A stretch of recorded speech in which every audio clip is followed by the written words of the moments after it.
beauty could buy you love, would you still want it, knowing it might cost every soul in your village? In the quiet Ghanaian village of Afiadenigba, children ran barefoot across red soil, their laughter echoing through coconut trees. But when Nhyira passed, their laughter turned into whispers.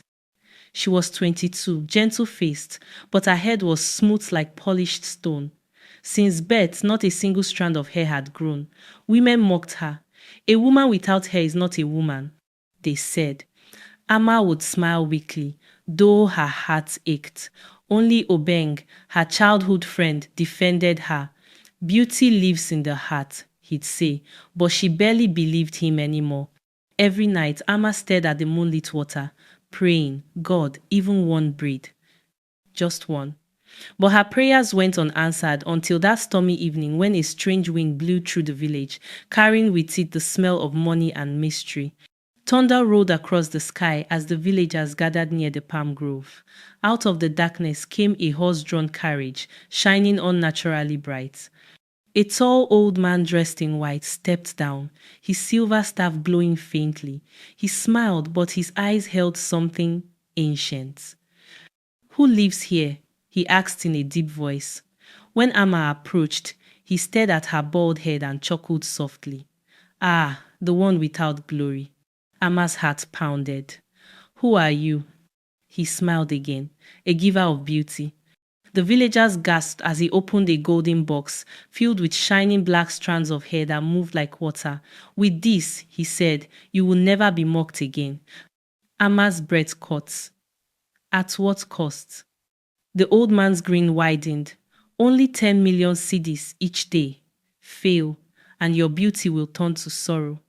That night, rain poured endlessly. Amma sat in her small clay hut, trembling as she stared at the golden box on her table. Obeng rushed in, soaked and desperate. Amma, don't listen to him. No gift from the dark comes free. But Amma's eyes burned with desire. Obeng, I'm tired of being laughed at, tired of hiding my head. I'll do anything. Before Obeng could stop her, Amma pricked her finger and dropped a blood tear onto the hair. A whisper filled the room. The deal is sealed. Her scalp burned. She screamed. The hair began to sprout thick, black, and endless, pouring down her back like a living river. When morning came, she stood before her mirror, smiling through tears. She had the most beautiful hair anyone had ever seen. But deep inside the hair, something whispered her name. By dawn, the village was in chaos. Everyone rushed to see Nhyira. Her once bald head now carried hair so shiny and long it brushed the ground.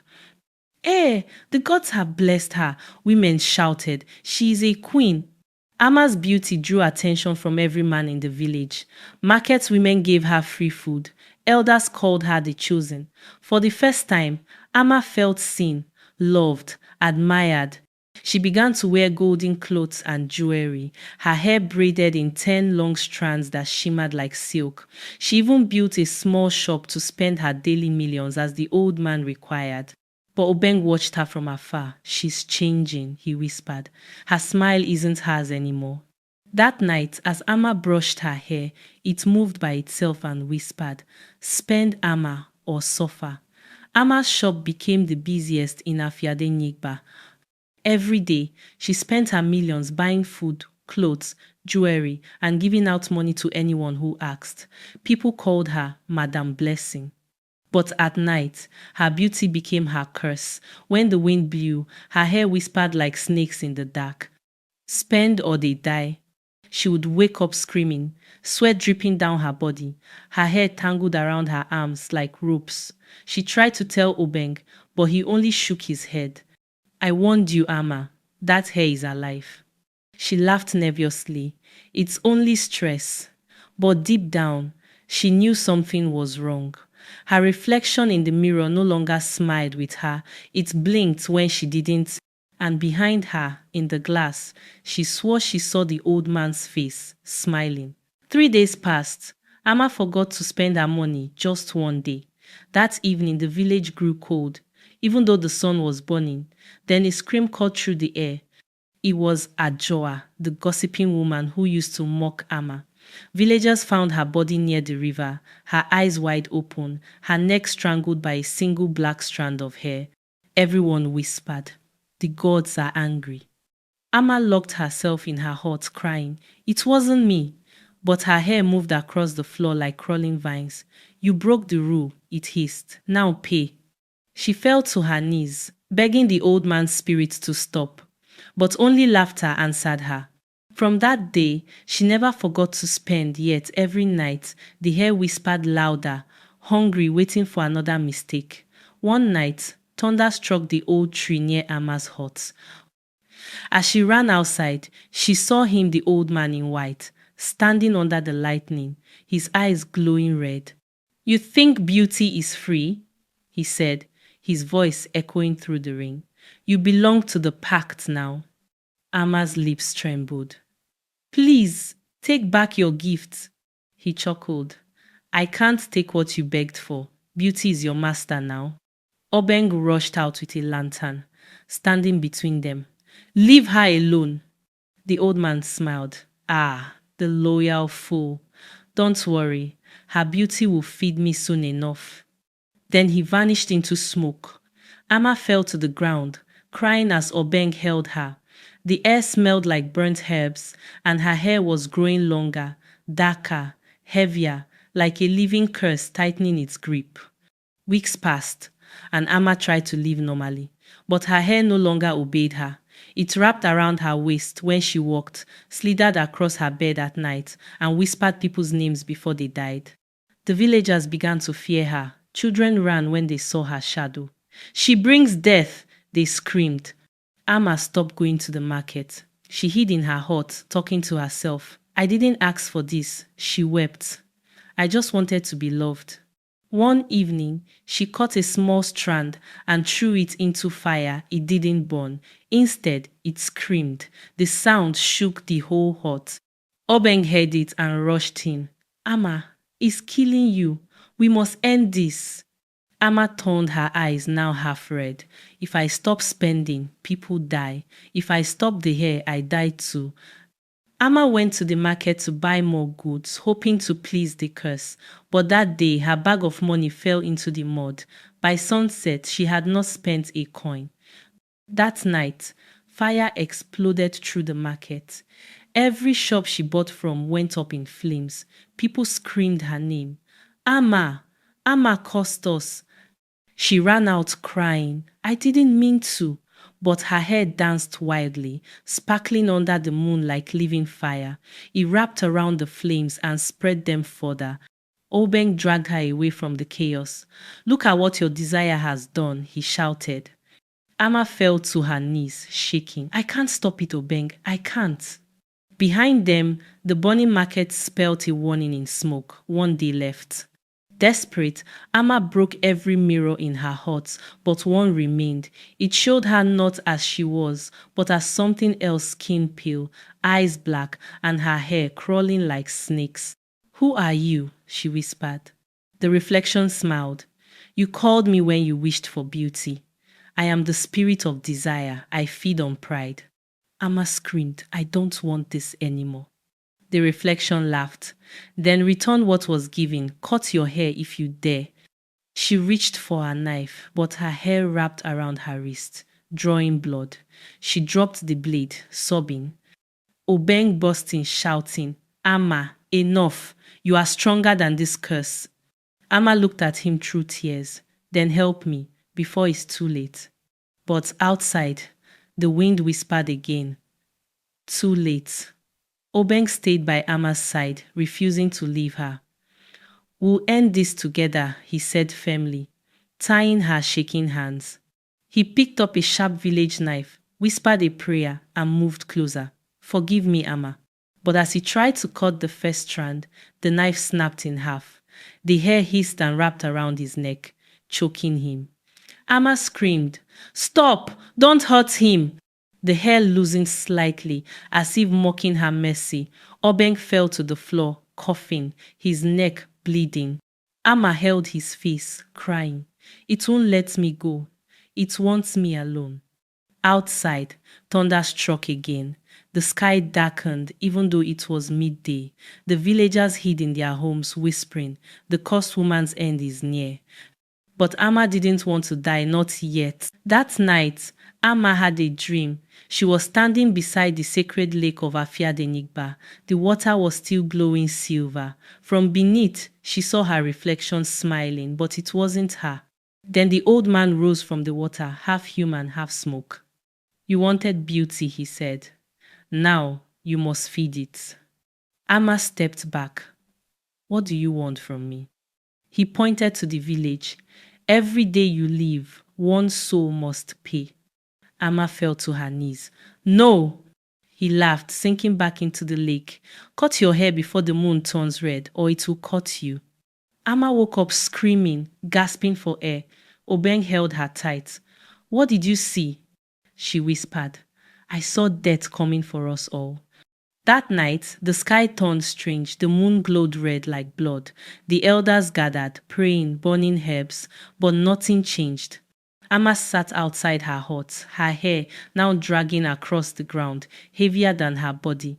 It whispered the names of children, women, and old men, names of those who would die next. Obeng knelt beside her. "We must go to the priest." But Amma shook her head slowly. "He can't save me.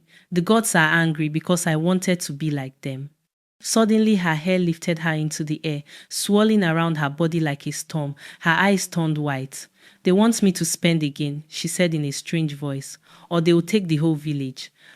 Obeng fell to the ground in tears. "Amma, please fight it."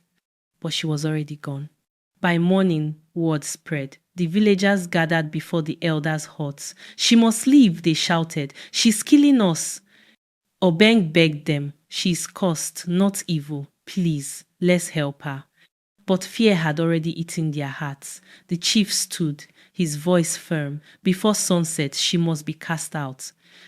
When Amma heard this, she didn't cry. She only smiled sadly. "So even when I'm beautiful, I'm still unwanted." Obeng tried to hold her, but she pushed him away. "Go, Obeng, you deserve life." As she walked away, her long black hair dragged behind her, leaving deep marks in the red earth. The women crossed themselves. The men spat on the ground. Only Obeng followed her shadow into the forest, whispering her name. Amma walked deep into the forest until she reached an old, broken shrine, forgotten by time. Statues of spirits stared with hollow eyes.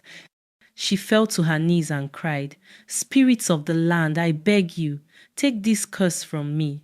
The wind grew cold. The statues began to weep blood. A voice echoed, "You took what wasn't yours. Now return it with your life." Amma sobbed, "Then take me, but leave my people." The wind screamed louder. Her hair rose, wrapping around her arms like chains. Obeng ran in, shouting, "Amma, don't do this." She turned to him, tears on her cheeks. "This is the only way." Before he could reach her, the ground opened beneath her feet, pulling her into darkness. The next morning, the sun refused to rise. The village was silent, no birds, no laughter, only the faint echo of wind passing through palm trees. Obeng returned alone, his face pale. He told them, "She's gone." For a moment, everyone was quiet. Then the chief said, "Let her spirit rest far from here." But that night, strange things began. The villagers heard whispers in their sleep. The well water turned black, and the women's hair, every single one, began to fall off in chunks. By dawn, the whole village was bald. Panic spread. "She's punishing us," they cried. The curse had not died with Amma. It had only started. Afiadenigba became known as the village of bowed women. Travelers avoided it, calling it cursed. The chief ordered sacrifices, but nothing worked. Every time they buried offerings, a strand of black hair grew from the ground, whispering Amma's name. Obeng sat by the lake, tears running down his face. "Amma, if your spirit can hear me, forgive them, forgive me." The water rippled. For a moment, he saw her reflection, smiling softly. But then the wind whispered back, "Forgiveness has a price." He knew what it meant. The only way to free the village was to finish what Amma couldn't. Obeng gathered herbs, holy oil, and fire. If I die, let it be for her peace, he whispered. He walked alone into the forest where Amma vanished. The ground still smelled of smoke and sorrow. At the shrine, her hair still lay coiled alive, breathing. He poured the oil and struck a match. Flames rose high, roaring like thunder. The hair screamed as if it felt pain. Obeng shouted, "Be free, Amma." The fire turned blue. A figure rose within it, Amma's spirit, her face calm and glowing. "Thank you, my friend," she said. "Now they will be free." Then she disappeared into light.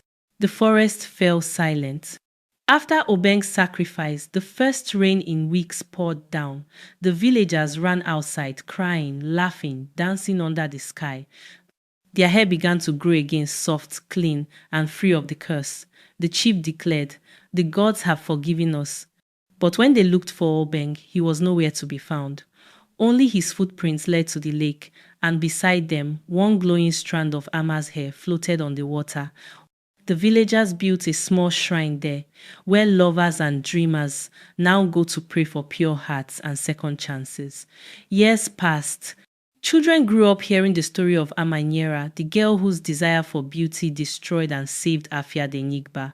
Old women would warn their daughters, "Do not let pride make you blind. Beauty without peace is poison." Sometimes, when the wind moves through the trees, people still hear her voice whispering, "Spend your love, not your pride." And by the sacred lake, when the moon turns red, the water shimmers with black coals, like a reminder that true beauty comes with sacrifice. In death, Nhyira became what she always wanted to be seen, remembered, and finally, free. True beauty is not what others see on your skin, it's what lives inside your soul. When pride replaces peace, blessings turn to bondage. Amma's desire to be admired blinded her to the love that was already around her. Vanity can promise you the world, but it always asks for your soul in return. The story reminds us that no gift that costs your peace is ever worth keeping, and that sometimes the greatest curse is wishing for more than you're meant to have. If you were touched by Amma's story, remember this: spend your love, not your pride. Share this story with someone chasing beauty or fame to remind them self-worth cannot be bought or cost. It's born within. Comment "Beauty is peace" if you believe real glory starts in the heart. And don't forget to like, share, and subscribe for more emotional Ghanaian stories that speak to the soul.